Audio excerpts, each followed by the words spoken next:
Sejam muito bem-vindos mais uma vez ao canal GT Autos, pessoal. Estamos aqui de novo no Motor Park Aras Tuiuti e hoje eu vou mostrar para vocês um dos SUVs compactos mais vendidos da categoria. Esse aqui, como vocês podem ver, é o Hyundai Creta na versão Platinum. E já vale lembrar que essa versão ela acabou ficando intermediária hoje na gama atual, com a chegada da N-Line, aí depois tem a Ultimate e também tem a N-Line 2.0. Vamos lá, a gente vai conhecer tudo sobre esse carro, vamos falar de design, que é bem polêmico inclusive, vamos conferir acabamento, espaço interno, lista de equipamentos, vamos ver se vale a pena comprar essa versão do Hyundai Creta e também testar ele aqui na pista do Aras Tuiuti. Vamos lá conhecer? Bom, pessoal, vamos começar falando já de design. Esse é um ponto bastante polêmico no Hyundai Creta. Agora, já com alguns anos de mercado, essa nova geração começou a cair mais no gosto, o pessoal começou a acostumar mais com esse design, mas de fato ele é bem ousado, né? A gente vê, por exemplo, aqui no conjunto de iluminação, toda essa faixa aqui é um DRL, mas reparem que ele é cortado no meio, né? Aqui também acende, mas ele tem essa divisória aqui. Faróis são halógenos, mas tem o sistema de projetor, pelo menos não é aquele sistema de espelho. Farol de neblina ali embaixo, infelizmente, é do tipo convencional. E a luz de seta aqui também é. A gente tem essa grade com acabamento cromado. Aqui esse detalhe meio acetinado, digamos assim, né? É bem um visual bem diferente também, mas segue a linha da Hyundai, principalmente no exterior, né? Fora do Brasil.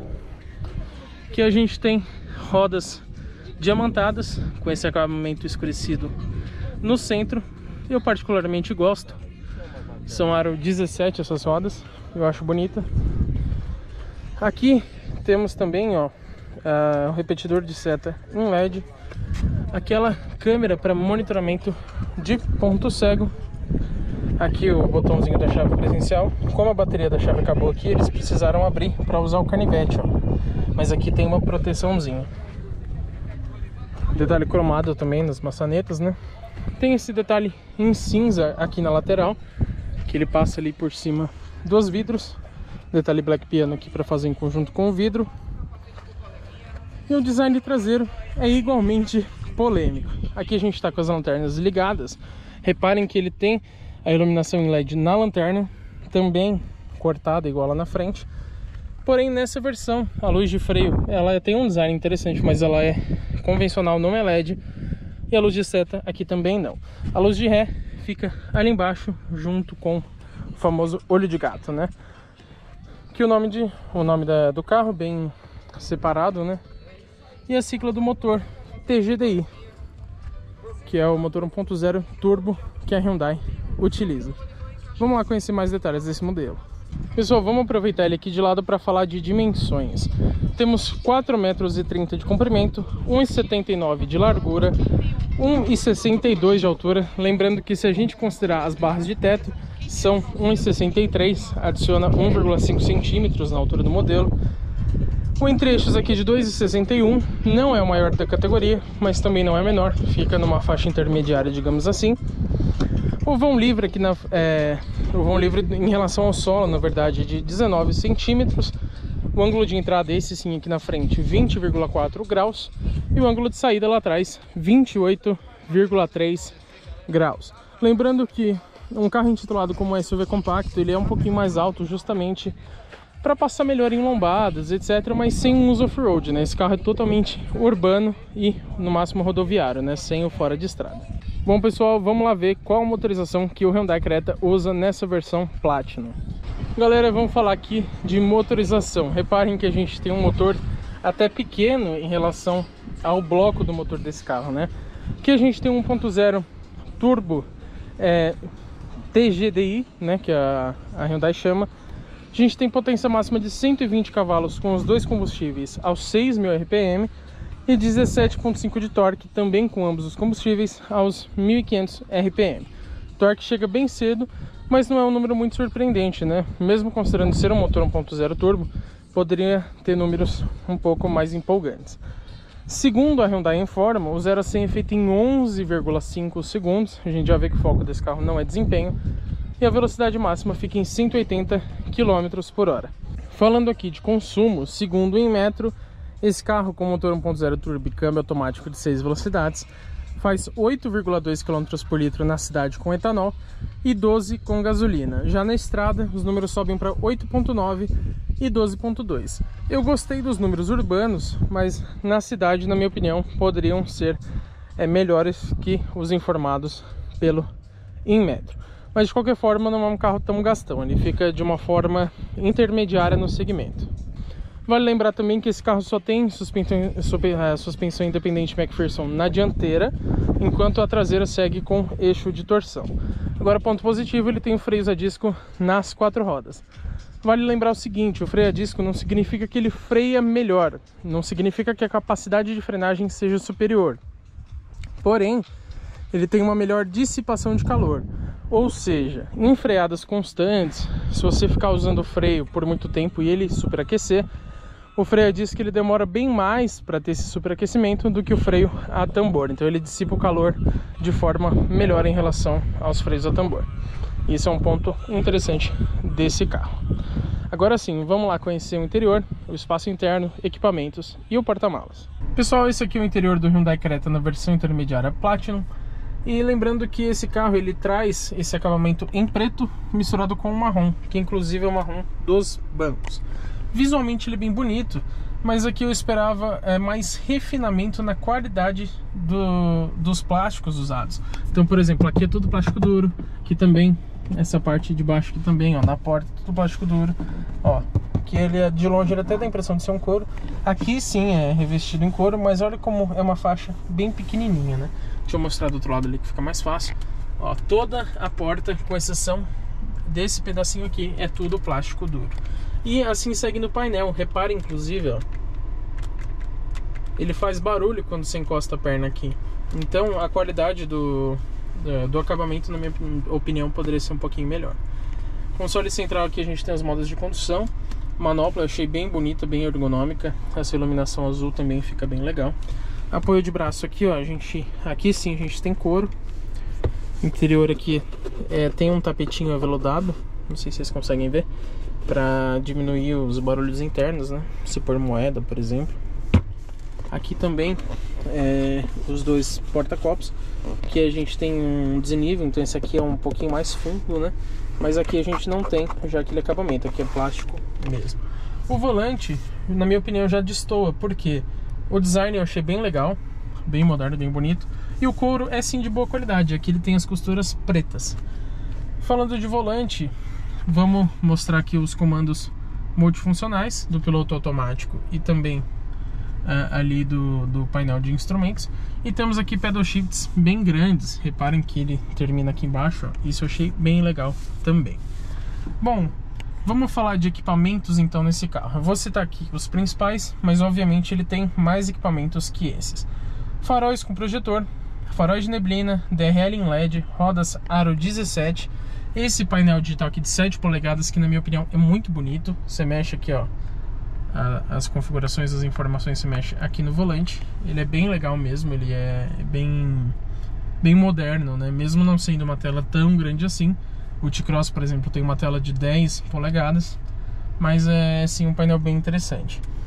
Temos também interior revestido em preto e marrom, como eu falei, o volante em couro, os bancos em couro marrom, assistente de partida em rampas, 6 airbags, então são 2 dianteiros, 2 laterais e 2 de cortina que ficam ali. Temos também câmera de ponto cego, detalhe, nos 2 lados, tá? Então a gente tem, deixa eu ligar a seta aqui para vocês verem, olha que legal. Ele mostra, com uma câmera debaixo do retrovisor ali, ele mostra o ponto cego da direita e da esquerda também. Tem carro que traz, alguns da Honda trazem só na direita, tá? Inclusive uma parte do vídeo eu até falei que é só do lado direito, mas foi um erro. São dos 2 lados, felizmente.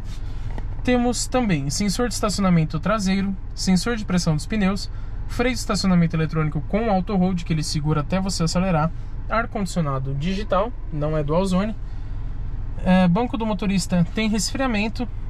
A gente tem também ajuste de altura para esse banco. Temos carregador de indução, celular por indução, aliás. O que mais? A gente também tem aqui as câmeras 360 graus. Vou apertar um botãozinho no painel Olha que legal. E as guias são dinâmicas, ó. A gente vira o volante, ele vira ali também. Isso ajuda bastante em manobras. Temos também a câmera de ré, claro, né, como faz parte do sistema 360 graus. Modos de condução, piloto automático com limitador de velocidade. Infelizmente o piloto automático adaptativo está disponível somente na versão Ultimate. Essa configuração aqui não tem. Temos também retrovisores com rebatimento elétrico, chave presencial, sistema start-stop que desliga o carro em paradas rápidas, sensor crepuscular, central multimídia de 10,25 polegadas, ela é bem grande, é bem interessante, tem bastante funções também, e ela tem GPS embarcado, por exemplo. Navegação aqui, vamos ver se vai funcionar. Eu acho que aqui tem que selecionar um destino, na verdade, mas tem o GPS embarcado. Isso é bem legal porque tem lugares que você não tem o sinal de celular, então você não consegue utilizar o Waze ou o Maps. Então esse GPS aqui ele não precisa de sinal para funcionar. Temos também, por último, mas não menos importante, o sistema de conectividade inteligente que a Hyundai chama de Blue Link, que tem bastante funções pelo celular, você consegue ligar o carro à distância, é realmente bem interessante. E aí temos também 6 alto-falantes, né? São 2 na dianteira, 2 atrás, mais os tweeters. Lembrando, em questão de opcionais, esse carro ele só traz o teto solar elétrico panorâmico por incríveis R$ 8.200. É o único opcional desse carro fora as pinturas. E essa unidade aqui, ela tá sim equipada com esse item. Ó, vamos subir, descer a redinha aqui, na verdade. Ele é panorâmico, tá? Vamos descer um pouquinho mais para vocês verem a abertura dele aqui. Ele vai até lá atrás, mas ele abre aqui na frente, né? É bem interessante.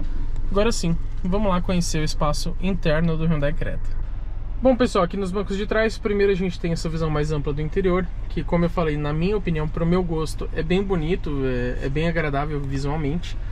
Temos aqui saídas de ar traseiras, isso é um ponto positivo. Tomadinha USB dedicada a carregamento de celulares e esse nicho que serve como porta-objetos. Lembrando que essa parte aqui, ó, ela é toda em plástico, na minha opinião poderia ser o couro também. E não temos porta-revistas nem atrás do banco do motorista, nem aqui. Na verdade a gente não usa mais revista, a gente acaba usando para objetos, né? Mas infelizmente a gente não tem nesse carro. O acabamento, se lá na frente tudo plástico duro, aqui obviamente continua. Ainda tem essa faixinha de couro, mas como vocês podem ver, ela é bem pequena. Aqui a gente tem um porta-latas ou garrafas, que também serve como porta-objetos. E o espaço interno é o seguinte, confortavelmente para eu dirigir ali na frente, eu tenho 1,91 m de altura, lembrando, é esse o espaço que sobra aqui atrás. Não é um espaço tão ruim, mas também não é um espaço bom. Eu diria que fica intermediário. Vocês podem ver a variação completa do Renegade que a gente tem aqui no canal. Tem menos espaço que esse carro, mas poderia sim ser um pouquinho mais generoso. Bom, vamos lá. O acabamento aqui continua em couro, claro, né? O teto solar, como eu falei, ele vem até aqui atrás. E vamos conhecer então o porta-malas desse carro, ver como que ele comporta as bagagens lá atrás. Vamos lá conhecer o porta-mala. Logicamente não temos abertura elétrica, tem que ser na mão mesmo. E de acordo com a montadora, aqui a gente tem 422 litros.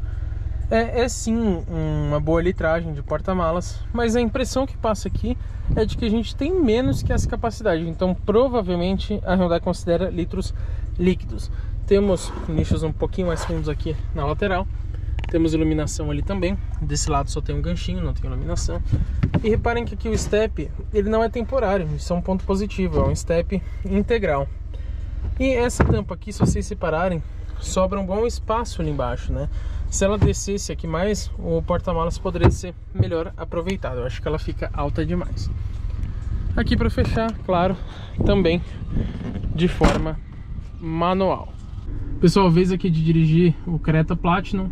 Lembrando que essa versão atualmente, como tem a N-Line, a Ultimate e tudo mais, ela acabou sendo uma versão intermediária. Lembrando aqui, motor 1.0 turbo de 120 cavalos, com ambos os combustíveis, 17.5 de torque. E vamos lá, vou jogar já aqui pro S, já tá no modo esporte. E vamos ver como que é o desempenho desse carro aqui na pista.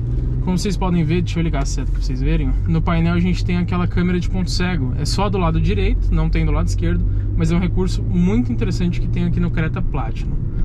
vamos lá ver como que é o comportamento dinâmico desse aqui, né? Lembrando que ele tem uma proposta mais confortável do que dinâmica, né?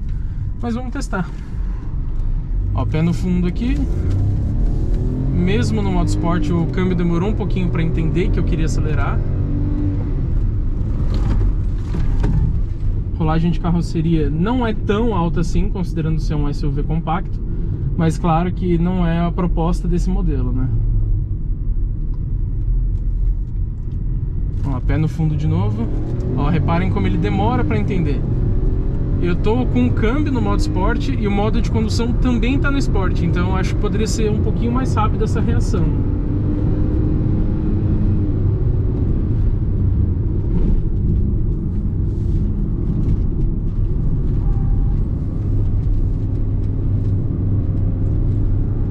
Tô aqui com o pé no fundo de novo. Canta um pouquinho de pneu.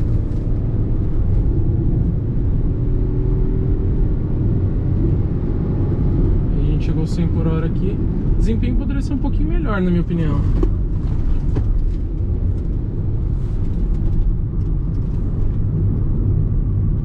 Ó, o pé no fundo. O motor 1.0 grita bastante, né?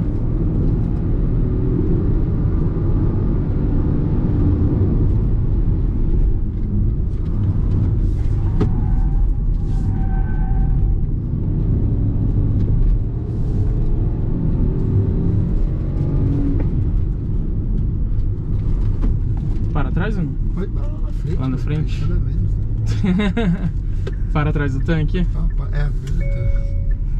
Pessoal, não sei se vocês conseguem perceber no vídeo, mas apesar do visual do acabamento desse carro ser muito bom, ele faz bastante barulho de plástico numa condução mais agressiva, que minha perna fica encostando aqui ou na porta. Reparem que ele tem bastante barulho de plástico. Mas comenta aí, o que vocês acharam no desempenho do Creta 1.0 Turbo automático? Vamos lá para as considerações finais. Essa versão aqui ela custa R$ 151.790. Isso fora a pintura, o valor das pinturas, e também o opcional do teto solar, que custa mais de R$ 8.000. Qual que é a minha opinião sobre o Hyundai Creta? Eu acho ele caro demais, considerando uma versão intermediária, mas esse é um bom carro, eu acho ele bem gostoso de dirigir. O desempenho, como vocês viram, não é surpreendente, mas fica dentro da média do segmento com essa motorização 1.0. Mas eu acho que falta aqui, para ele ser uma das melhores opções dentro dessa faixa de preço intermediária no segmento de SUVs compactos, eu acho que ele poderia ter alguns sistemas de condução semi-autônoma, né?